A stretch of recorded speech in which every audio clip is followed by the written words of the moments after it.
আসসালামু আলাইকুম দর্শক, বাংলাদেশ আরএফএল গ্রুপের হেড অফিস সহ বাংলাদেশের বিভিন্ন লোকেশনে অবস্থিত ফ্যাক্টরি ও ডিপো সমূহের জন্য ড্রাইভার ও হেল্পার পদে জরুরি ভিত্তিতে নিয়োগ প্রদান করা হবে। আসুন জেনে নিয়ে আবেদন করতে যে সকল শিক্ষাগত যোগ্যতা ও অভিজ্ঞতা প্রয়োজন। 1. শিক্ষাগত যোগ্যতার ক্ষেত্রে ন্যূনতম অষ্টম শ্রেণী পাস হতে হবে। 2. বয়সসীমা 20 থেকে 45 বছর হতে হবে।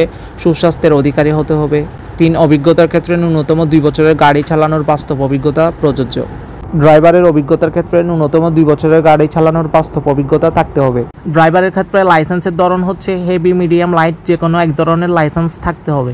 আবেদন করতে যে সকল প্রয়োজনীয় কাগজপত্র প্রয়োজন পড়বে তা হলো পূর্ণাঙ্গ জীবন বৃত্তান্ত অর্থাৎ সিভি এবং জাতীয় পরিচয়পত্রের ফটোকপি ও 2 কপি পাসপোর্ট সাইজের ছবি এবং ড্রাইভারের ক্ষেত্রে অরিজিনাল ড্রাইভিং লাইসেন্স প্রয়োজন পড়বে। আসুন এবার জেনে নিই বেতন ভাতা ও অন্যান্য সুযোগ সুবিধাদি কি প্রদান করা হবে।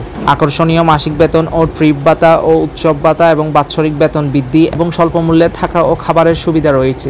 আপনারা নিম্নোক্ত নিয়োগ সার্কুলারে দেখতে পাচ্ছেন যে স্থান এবং যোগাযোগ ঠিকানা ও কোন তারিখ পরীক্ষা নেওয়া হবে। আগ্রহী প্রার্থীগণ নিম্নোক্ত ঠিকানায় সকাল 10টার মধ্যে প্রয়োজনীয় কাগজপত্র সশরীরে উপস্থিত থাকতে হবে। নিম্নোক্ত সার্কুলারে দেওয়া তারিখে পরীক্ষা অনুষ্ঠিত হবে। বিদ্রোহী চাকরি সংক্রান্ত বিষয়ে কারো সাথে আর্থিক লেনদেন করবেন না। আপনারা অবশ্যই নিয়োগ সার্কুলারটি ভালো করে পড়ে শুনে আবেদন করবেন এবং সশরীরে উপস্থিত হয়ে পরীক্ষা দিবেন। ধন্যবাদ সকলকে।